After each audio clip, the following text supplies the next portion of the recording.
দেখেন যে এই যে ইমেজটা আছে কোনো কারণবশত ইমেজটা যদি ডিলিট হয়ে যায়, সার্ভার থেকে ডিলিট হয়ে যেতে পারে না? তো যদি যাই তাহলে কি হবে?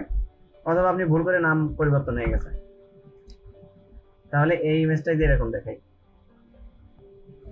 ইমেজ লোড হয়নি। অনেক সময় ইন্টারনেট স্লো হওয়ার কারণে লোড হয় না, অনেক সময় ইমেজ না থাকার কারণে লোড হয় না, বিভিন্ন সময় দেখবেন যে এরকম দেখাই করতে যায়। তো আমরা এর বিপরীতে যেটা করতে পারি, অল্টারনেট টেক্সট হিসেবে করতে পারি, এলটি। এলটি মানে কি? অল্টার, ঠিক আছে, বা অল্টারনেট হিসেবে কি বলবো? তো আমি অল্টারনেট হিসেবে সাপোজ বললাম যে বিডি লাইক, ঠিক আছে।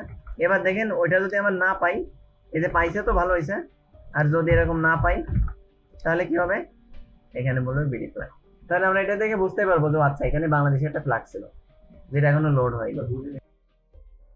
এই যে শুধু এএলটির মধ্যে লিখে দিলাম, এএলটি মানে হলো অল্টারনেট, আর অল্টারনেট মানে হলো ধরেন যে আমার এটার বিপরীত, যদি কোনো কারণবশত এই ইমেজ সোর্সের থেকে লোড নিতে না পারে তাহলে এই টেক্সটটা দেখাই দেবে।